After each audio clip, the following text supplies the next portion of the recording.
Donc là, il est 18h15 et je suis en train de regarder les infos tout en mettant à jour parce que oui, je souhaiterais me mettre en système de pré-alarme et donc bon, il faut le faire dans les 10 secondes après avoir activé le système. Je suis un petit peu en train de... Hier, j'ai pu l'installer, bon, ça n'a pas de souci, mais c'est plutôt maintenant d'activer le système pré-alarme. Voilà.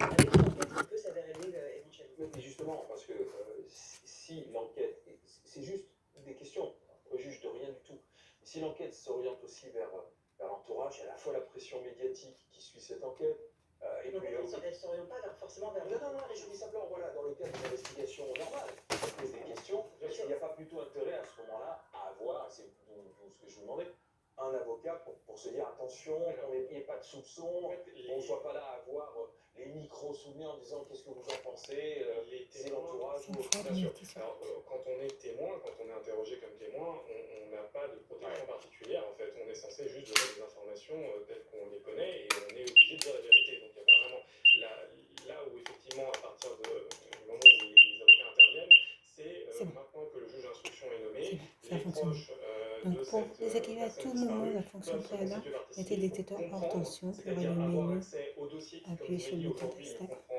pas Pour grand-chose, vérifier et que la surtout pour fonction de pouvoir pré-alarme comprendre est comment cette activée, procédure va appuyez durer dans le temps, et brièvement puis sur aussi le avoir une bouton interface test avec et le juge fixez le bouton. d'instruction, les juges Lorsque la d'instruction, pré-alarme et pour leur est permettre de activée, comprendre le comment voyant cette vert procédure qui est alimentation, le extrêmement complexe, voyant l'information judiciaire, est l'instruction, activé. c'est très compliqué à comprendre, c'est très long, et l'avocat sert de relais entre le magistrat instructeur et les familles.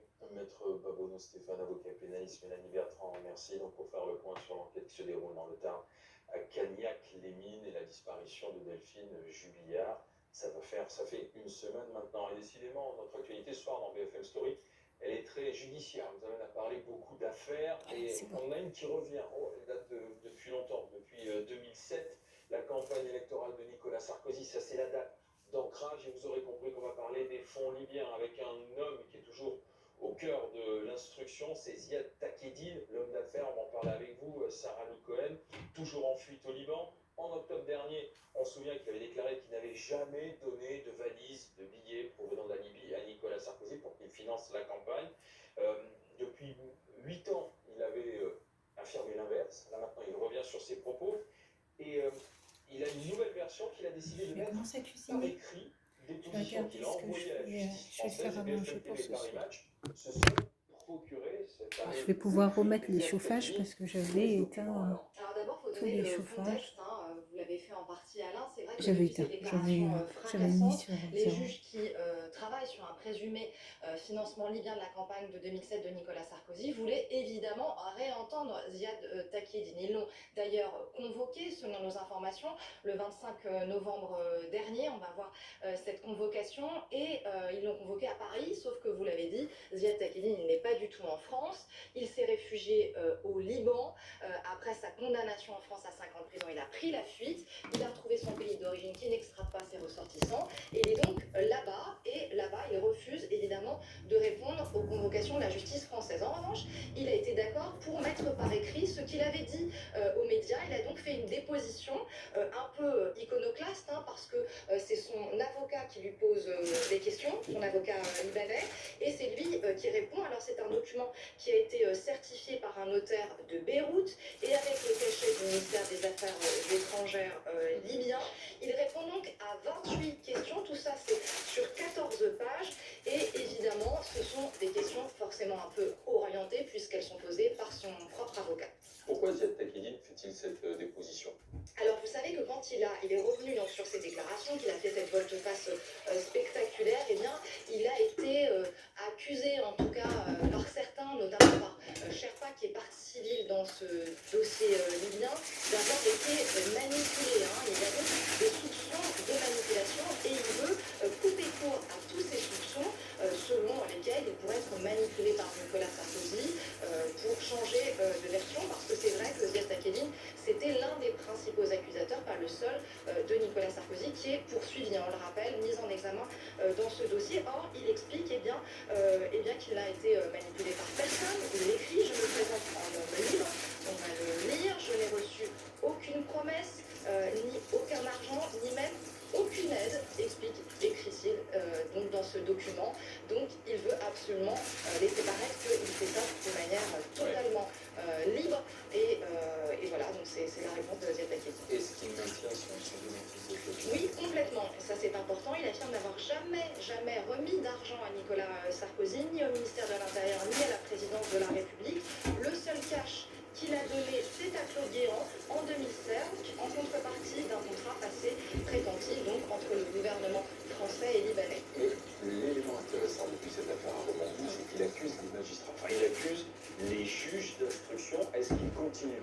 Oui, il avait fait dans cette vidéo que nous avions révélée sur BFM TV, il en voulait au juge Serge Tournaire, et là il va beaucoup plus loin. Il accuse à la fois le juge Van Ruymbeck, qui est celui qui l'a mis en examen dans le dossier Karachi, mais aussi le juge Tournaire, qui était le pilote de ce dossier libyen. Et il va même très loin, puisqu'il explique que ces juges lui avaient fait une promesse, des promesses en échange de déclarations erronées et à charge contre Nicolas Sarkozy, et j'ai accepté ces promesses, dit-il, et c'est pour ça qu'il a eu cette version pendant plus de 8 ans d'accuser Nicolas Sarkozy. Et maintenant, en homme libre, il prétend que c'est à cause des juges qui l'ont manipulé. Il mentionne même 3 rencontres off, ce sont ces mots, c'est-à-dire en dehors de la procédure avec le juge Serge Tournaire. Alors, on va marquer une pause simplement dans le fil de ces événements qu'il faut suivre, avec les rebondissements provoqués par Ziad Takieddine, pour poser 2 questions à Evelyne Sirmarin, magistrate, ancienne présidente du syndicat de la magistrature. Bonsoir Evelyne Sirmarin, merci d'être avec nous. Alors, je ne vous demande pas quel crédit vous apportez à ce que dit Ziad Takieddine, c'est pas sur le fond de l'affaire, mais simplement ces rebondissements, les accusations contre un magistrat, qu'est-ce que ça peut apporter à l'instruction? Qu'est-ce que ça peut provoquer comme rebondissement juridique ou judiciaire, Evelyne Sirmarin? Écoutez, d'abord, je voulais dire que ça n'avait aucune valeur, des écrits de M. Takieddine sur question de son avocat. Il existe des procédures, ça s'appelle des commissions rogatoires internationales. S'il veut répondre au juge et non pas s'exprimer par médias interposés, puisque une procédure judiciaire, c'est quand même couvert par le secret de l'instruction, à ce moment-là, il faudrait qu'il accepte d'être entendu par les juges d'instruction. Je voulais dire aussi, par rapport à ce que vous avez dit, qu'il n'y a pas que M. Takieddine dans cette affaire. D'abord, quand même, il dit 4 fois des juges d'instruction différents que finalement, effectivement, il a bien détourné ce qui s'appelle des fonds publics, bien, au profit de quelqu'un qui se présentait à la présidence de la République. Bon, il le dit quand même 4 fois à des juges d'instruction différents, ça fait un petit peu beaucoup. Et puis, différent aussi dans leur caractère. On sait bien que M. Van Ruymbeck, c'est pas du tout M. Tournaire, c'est pas le même type d'interrogatoire, bon, très bien. Il est extrêmement grave, parce que ça vaut aucun genre de procédure criminelle, parce que c'est des fois en écriture publique, ce dont il les accuse. Et puis enfin, dire aussi qu'il n'y a pas que M. Takieddine, il y a les déclarations de M. Senoussi, qui était quand même directeur des renseignements militaires libyens, qui confirme tout à fait la remise de 3 à 5 millions d'euros. Les carnets de M. Ghanem, qui est malheureusement mort dans le Danube, noyé. Il était quand même chef du gouvernement libyen. Il y a une expertise, graphologique, des écoutes, enfin, voilà, on verra bien ce que ça donnera tout ça. C'est tout ça pour dire que les juges d'instruction ne font quand même pas n'importe quoi. Et tout ça repose effectivement au départ, il y a eu des déclarations de M. Takieddine dans l'affaire Karachi. Enfin, il a quand même été condamné à 5 ans de prison dans l'affaire Karachi. Alors moi, j'arrive pas à comprendre pourquoi, alors qu'à l'époque, il avait une mise en examen pour Karachi où il a été condamné. Pourquoi est-ce qu'il se serait mis à accuser M. Sarkozy, puis surtout à s'auto-incriminer lui-même d'avoir remis des valises de billets? J'arrive pas à comprendre pourquoi. En fait, je comprends très bien pourquoi aujourd'hui, étant complètement hors de portée de la justice, il est au Liban, il n'y a pas de convention d'extradition, donc à mon avis, il n'est pas du tout certain, et même le contraire, qu'il soit extradé vers la France. Les Talibanais n'extradent pas ses nationaux. Donc il peut raconter absolument n'importe quoi maintenant. Enfin, il y a d'autres éléments dans le dossier et la justice jugera. Alors, bonsoir Evelyne Sirmarin. Une question, il dit, Ziad Takieddine, qu'il a rencontré 3 fois en off le juge Serge Tournaire. Est-ce que ça existe, le off, avec un juge d'instruction, c'est-à-dire hors procédure, avant l'audition officielle? Mais écoutez, ce qui existe, c'est qu'on offre, moi j'étais juge d'instruction, donc je peux vous dire, on fait entrer les gens mis en examen dans notre cabinet, il y a évidemment notre greffier qui est là, parce que vous savez, le greffier, c'est dans un petit bureau à côté du bureau du juge d'instruction, mais qui communique. Hein, le greffier est là, prépare ses imprimés, prépare son travail, etc. Donc le greffier est là et entend tout. Et surtout, jamais un mis en examen n'entre dans le bureau d'un juge d'instruction sans son avocat. Donc c'est absolument ridicule. Le off n'existe pas. À moins que M. Tournaire, on puisse imaginer une folie, à savoir que M. Tournaire se mettrait, lui qui est si secret, si silencieux, si préoccupé des procédures, se mettrait à aller voir M. Taghiedine, je ne sais où, dans Paris. C'est idiot, c'est impossible. Donc voilà, on ne voit pas... Attendez, on a affaire à un mythomane. Ah, moi je ne sais pas, hein, je ne suis pas psychiatre, mais enfin je peux vous dire qu'ayant été juge d'instruction, on ne voit jamais un mis en examen sans son greffier et son avocat. Ça c'est quelque chose d'absolument sûr. Alors, d'après vous, que peuvent faire les juges d'instruction? Il est réfugié au Liban. Est-ce qu'ils vont aller sur place pour l'entendre ou est-ce qu'ils vont se contenter de cette déposition? Elle va être versée au dossier et ils ne réentendront pas Ziad Taghiedine. Écoutez, elle va être versée au dossier, ça c'est sûr. Elle n'a aucune valeur juridique. Si les juges d'instruction veulent faire une commission rogatoire internationale, ils le peuvent. Le problème, c'est qu'il faut que les autorités judiciaires libanaises l'acceptent. Ça ne se fait pas du tout comme ça. C'est pas de c'est pas comme en Europe. Il faut que les autorités judiciaires libanaises acceptent que les juges d'instruction se renforcent, ce qui est quand même pas du tout évident. Vous connaissez la situation politique au Liban, on n'en dira pas plus. Merci Evelyne Sirmarin, merci d'avoir été avec nous, magistrate, présidente du syndicat de la magistrature. Donc qu'est-ce qu'on fait? On attend, on se demande quelle est la valeur de ce document. On a bien compris qu'il n'avait pas grande valeur quand même au regard de l'instruction, et puis on attend le énième rebondissement encore avec Ziad Taghiedine. Sarah Lecohen. Effectivement, que les juges français aillent sur place l'entendre pour voir si devant des magistrats français il maintient. C'est une possibilité, ça a été envisagé que les juges français se rendent au Liban au début de l'année prochaine pour l'entendre. Le problème, c'est qu'il le dit, il l'écrit, il ne veut pas répondre aux magistrats français, jamais je ne leur répondrai, écrit-il dans cette déposition. En tout cas, s'ils y vont et qu'ils le forcent, il pourra faire valoir son droit au silence, mais il pourra aussi décider subitement de parler. En tout cas, évidemment, sur le plan judiciaire, ce sera versé à ce dossier, c'est une pièce supplémentaire, mais ça n'est pas une pièce qui est de nature à renverser la table. Toute la question maintenant, c'est de savoir si les éléments évoqués désormais par Ziad Taghiedine sont corroborés par d'autres événements, d'autres éléments. On sait que la justice, elle continue d'avancer. Il y a 10 jours, elle a mis en examen dans ce dossier Brice Hortefeux pour association de malfaiteurs. Donc effectivement, ce dossier qui est instruit depuis 8 ans, eh bien, n'en a pas fini avec les rebondissements. Et c'était complet avec vous et avec la magistrate Sirmarin. Merci Sarah Lecohen. Il est 18h et quasiment 30 minutes. Vous arrivez maintenant sur BFM TV. On va reparler de ce qui s'est joué hier soir dans le Puy-de-Dôme, à Saint-Just, où des gendarmes intervenaient pour secourir une femme victime de violence de la part de son compagnon. Il était lourdement armé. 3 gendarmes ont été tués, un autre blessé. Le procureur de Clermont-Ferrand, le procureur de Puy-de-Dôme, Éric Maillot, a tenu une conférence de presse. Alors, pour donner des détails, on retiendra l'expression qu'il a utilisée. Ils ont fait face à une véritable scène de guerre.